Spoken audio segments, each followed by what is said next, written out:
ब्रह्मांड में पृथ्वी ही एकमात्र ऐसा ग्रह है जहां इंसानों के रहने लायक सही वातावरण, पानी, जमीन, गुरुत्वाकर्षण और इकोसिस्टम है। और यहाँ रहने वाले बुद्धिमान इंसानों ने पूरे सोलर सिस्टम को एक्सप्लोर कर लिया है। यहाँ तक कि इंसान चंद्रमा तक पहुंच चुके हैं और अब मंगल ग्रह पर जाने की तैयारी कर रहे हैं। लेकिन क्या आपके दिमाग में भी ये कभी सवाल आया है कि सौर मंडल के अन्य ग्रहों की जमीन कैसे दिखती होगी? अगर हाँ, तो इस वीडियो को पूरा जरूर देखिए, क्योंकि आज हम आपको सोलर सिस्टम के सभी ग्रहों के रियल वीडियो और फोटोज दिखाकर बताएंगे कि आखिर उनकी जमीन कैसी है और क्या वहां पर भी मिट्टी है, पत्थर है, धातु है या कुछ और साथ ही ये भी जानेंगे कि क्या वहां पर भी वायुमंडल मौजूद है या नहीं। तो चलिए शुरू करते हैं। साथियों, हमारे सोलर सिस्टम में मरकरी, वेनस, अर्थ, मार्स, जुपिटर, सैटर्न, यूरेनस और नेपच्यून जैसे कुल 8 ग्रह हैं और उन सभी के कई चांद भी मौजूद हैं। लेकिन इनमें से कुछ पृथ्वी की तरह चट्टानी ग्रह हैं तो कुछ गैसीय ग्रह हैं जिन पर जीवन की कोई संभावना नहीं है। लेकिन हाँ, इन गैसीय ग्रहों के कुछ चांद पर जीवन मुमकिन हो सकता है। तो चलिए शुरू करते हैं सोलर सिस्टम के इन 8 प्लैनेट्स का सफर। सबसे पहले मरकरी यानी बुध ग्रह की बात करते हैं। तो सूर्य के बिल्कुल नजदीक मौजूद ये ग्रह बिल्कुल सूखा और वीरान पड़ा है, जिनके पास अपना वायुमंडल भी नहीं है। बुध ग्रह की जमीन पूरी तरह से उबड़ खाबड़ है और इसमें काफी बड़े बड़े गड्ढे हैं जो कि कई किलोमीटर तक लंबे, चौड़े होने के साथ कई किलोमीटर गहरे भी होते हैं। वैज्ञानिकों के अनुसार करोड़ों साल से अनगिनत क्षुद्र ग्रह और धूमकेतुओं की बुध ग्रह की सतह पर टक्कर होती रहती है, जिस वजह से इतने बड़े गड्ढे बने हैं। अगर आप बुध ग्रह की सतह को ध्यान से देखेंगे तो ये बिल्कुल हमारे चंद्रमा जैसी दिखेगी। बुध ग्रह का व्यास 4879 किलोमीटर है और इसकी सतह पर मिले सबसे बड़े गड्ढे का व्यास 1550 किलोमीटर है। सूरज के सबसे पास होने और वायुमंडल ना होने की वजह से बुध ग्रह पर तापमान का कोई नियंत्रण नहीं है। दिन के समय बुध ग्रह का तापमान 450 डिग्री तक पहुंच जाता है और रात को इसका तापमान गिरकर -176 डिग्री तक चला जाता है। यानी कि इंसान किसी भी वक्त बुध ग्रह पर कदम नहीं रख सकता। एक और इंटरेस्टिंग फैक्ट ये है कि बुध ग्रह का गुरुत्वाकर्षण पृथ्वी के गुरुत्वाकर्षण का सिर्फ 38% है।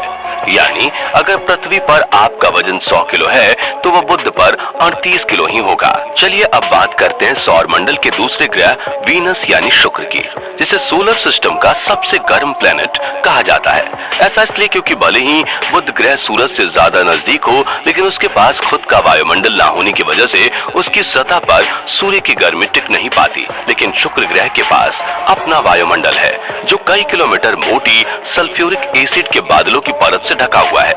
इस खतरनाक एसिड की इस मोटी परत की वजह से जब सूर्य की गर्मी शुक्र पर आती है तो वो रिफ्लेक्ट होकर स्पेस में वापस नहीं जा पाती। इसके अलावा शुक्र ग्रह के वातावरण में 96% कार्बन डाइऑक्साइड है जो ग्रीन हाउस इफेक्ट पैदा करता है। इन कारणों की वजह से शुक्र ग्रह का तापमान दिन और रात दोनों वक्त 460 डिग्री सेल्सियस बना रहता है। ग्रह पर मौजूद सल्फ्यूरिक एसिड के बादलों की वजह से इसकी सतह दिखाई नहीं देती, लेकिन ग्रह पर मौजूद बड़ी बड़ी चट्टानों और ज्वालामुखियों के ऊपरी हिस्से को देखा जा सकता है। अमेरिकी स्पेस एजेंसी नासा के मुताबिक शुक्र पर 20 किलोमीटर से बड़ी 1000 से ज्यादा ज्वालामुखी मौजूद है, जिनमें से कई ज्वालामुखियां सक्रिय हैं। इसी वजह से शुक्र ग्रह की सतह का 60% हिस्सा इन ज्वालामुखियों से निकली लावा और बाकी 40% हिस्सा चट्टानों से बना हुआ है। वीनस प्लेनेट पर एटमॉस्फेरिक प्रेशर पृथ्वी से 92 गुना अधिक है, जिस वजह से यहाँ चलना भी मुश्किल है। और अगर इंसान ने नंगे पैर शुक्र पर कदम रख दिए तो सतह पर मौजूद लावा और गर्म चट्टानों की गर्मी से उसका शरीर कुछ ही पलों में जलकर राख हो जाएगा। शुक्र के बाद पृथ्वी तीसरे नंबर पर आती है, जिसकी सतह तो हम रोज देखते हैं। इसलिए चलिए सीधा चलते हैं पृथ्वी की चंद्रमा पर, जो पृथ्वी के अलावा सोलर सिस्टम की इकलौती ऐसी सतह है जहां पर इंसान कदम रख चुके हैं। चंद्रमा की सतह काफी ऊबड़ खाबड़ है और इस पर कई बड़े बड़े गड्ढे भी मौजूद हैं। चांद के पास खुद का वायुमंडल नहीं है, इसलिए यहाँ इंसान स्पेस सूट के बिना जीवित नहीं रह सकता। चलिए अब सफर को आगे बढ़ाते हैं और चलते हैं मार्स यानी मंगल ग्रह की सैर पर। पृथ्वी के बाद सूर्य से चौथे नंबर पर आने वाली इस प्लेनेट की सतह लाल रंग की है, इसलिए इसे रेड प्लेनेट भी कहा जाता है। दरअसल मंगल ग्रह की जमीन में काफी अधिक मात्रा में आयरन और अन्य धात्विक खनिज पाए जाते हैं और इसी आयरन का ऑक्सीकरण होने की वजह से यहाँ की सतह लाल है। मंगल ग्रह पर ठंडा और पतला वायुमंडल है, जिसकी वजह से सूरज की ज्यादातर गर्मी सतह से टकराकर फिर से अंतरिक्ष में चली जाती है और पानी ज्यादा देर तक लिक्विड फॉर्म में नहीं रह पाता। मंगल ग्रह पर आयरन की धूल से भरी आंधी के बवंडर चलते हैं। तापमान की बात करें तो सूर्य से दूर होने की वजह से मंगल ग्रह का औसत तापमान -55 डिग्री तक रहता है, वहीं इसका अधिकतम तापमान 30 डिग्री और न्यूनतम तापमान 130 डिग्री तक जा सकता है। मंगल ग्रह की सतह पर कई धारियां दिखाई देती हैं, जिन्हें देखकर लगता है कि मानो पहले यहाँ जल का प्रवाह होता हो और उसी से धारियां बनी हो। मंगल ग्रह की इस सतह को देखकर कई वैज्ञानिकों का मानना है कि पहले यहाँ जीवों की बस्ती जरूर रही होगी, जिसका किसी कारणवश विनाश हो चुका होगा। खैर, अगर आप जानना चाहते हैं कि वैज्ञानिक मंगल ग्रह में इतनी दिलचस्पी क्यों दिखाते हैं, तो आप एंड स्क्रीन और डिस्क्रिप्शन में दी गई लिंक से हमारा वो वीडियो देख सकते हैं। बुध, शुक्र, पृथ्वी और मंगल ग्रह एस्टेरॉयड बेल्ट यानी शुद्ध ग्रह पट्टी के अंदर होने की वजह से इन चारों को इनर प्लेनेट यानी कि आंतरिक ग्रह कहा जाता है। इन चारों ग्रहों की जमीन चट्टानी है। खैर चलिए, अब सोलर सिस्टम के एस्टेरॉयड बेल्ट को पार करते हुए आउटर प्लैनेट्स यानी कि बाहरी ग्रहों पर चलते हैं। तो सबसे पहले आता है सौरमंडल का सबसे बड़ा प्लैनेट जुपिटर यानी बृहस्पति ग्रह। दोस्तों, इस ग्रह को गुरु ग्रह या गैस जायंट कहा जाता है, यानी कि यहाँ कोई ठोस सतह नहीं है, बल्कि यह ग्रह पूरी तरह से गैस और तरल पदार्थों से बना है।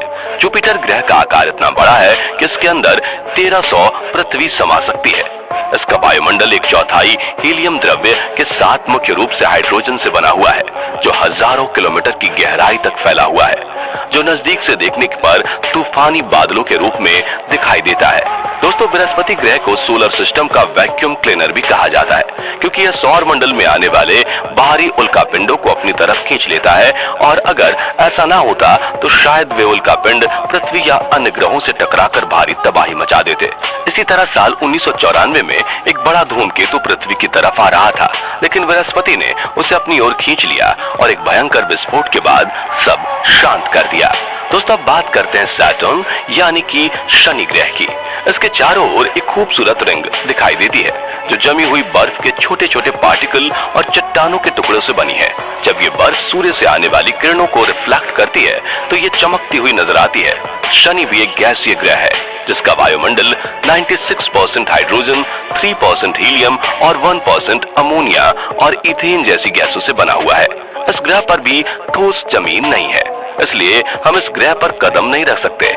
जैसे जैसे शनि ग्रह के वायुमंडल में नीचे जाया जाता है, वैसे वैसे इसमें मौजूद हवाओं की रफ्तार तेज होती चली जाती है और आपको ये जानकर हैरानी होगी कि शनि ग्रह पर बहने वाली हवा की रफ्तार 18 से 2000 किलोमीटर प्रति घंटे तक चलती है।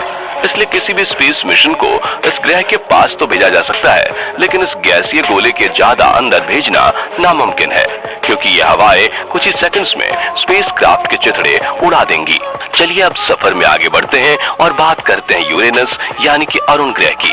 जुपिटर और सैटर्न की तरह यूरेनस भी एक गैस का गोला है और इस ग्रह पर कोई ठोस सतह मौजूद नहीं है। हालांकि इस ग्रह पर बर्फ की मात्रा अधिक है और यहाँ का औसत तापमान -224 डिग्री सेल्सियस है, इसलिए इसे बर्फीले गैसीय ग्रह के रूप में जाना जाता है। इसके वायुमंडल में 83% हाइड्रोजन, 15% हीलियम और 2% मीथेन गैस मौजूद है। इस ग्रह के पास 27 चंद्रमा है और यहाँ एक दिन की लंबाई 17.2 घंटे की होती है। यूरेनस पर मौजूद सूर्य से आने वाली लाल किरणों को ऑब्जॉर्व करके नीले रंग को दर्शाता है, इसलिए ये प्लेनेट नीला दिखाई देता है। आखिर में दोस्तों, सोलर सिस्टम के लास्ट प्लेनेट नेपच्यून यानी वरुण की बात करें तो ये भी एक गैसीय प्लेनेट है और अन्य गैसीय ग्रहों की तरह इसके पास भी अपने रिंग्स हैं, लेकिन ये छल्ले काफी पतले और धुंधले हैं, इसलिए इन्हें देख पाना मुश्किल है। इस ग्रह के वायुमंडल में 74% हाइड्रोजन, 25% हीलियम और करीब 1% मीथेन गैस है। इसके वायुमंडल में बर्फीले बादल मौजूद हैं और इस ग्रह के पास भी कोई ठोस सतह नहीं है। गैस और बर्फीले बादलों से बने इस ग्रह का रंग नीला है और इस पर करीब 2000 किलोमीटर प्रति घंटे की रफ्तार से हवाएं बहती हैं। यह सौर मंडल का चौथा सबसे बड़ा ग्रह है और इसका आकार पृथ्वी के आकार से करीब 4 गुना और वजन 17 गुना भारी है। नेपच्यून के पास 13 ज्ञात चंद्रमा हैं, जिनमें से सबसे बड़ा मून ट्राइटन है, जिसे साल 1846 में अंग्रेजी खगोल शास्त्री विलियम लैसल ने खोजा था। तो दोस्तों, अगर आपको भविष्य में मौका मिले तो क्या आप पृथ्वी को छोड़कर मंगल ग्रह पर जाकर बसना चाहेंगे या नहीं? और इन 8 ग्रहों में से आपको सबसे खूबसूरत ग्रह कौन सा लगा? कमेंट करके जरूर बताइए। और वीडियो पसंद आया हो तो इसे लाइक और शेयर करने के साथ जानकारी से भरपूर ऐसे ही कमाल की वीडियोस देखते रहने के लिए हमारे चैनल को सब्सक्राइब करके नोटिफिकेशन बेल को जरूर प्रेस कर दीजिए। मिलते हैं आपसे अगले वीडियो में। धन्यवाद।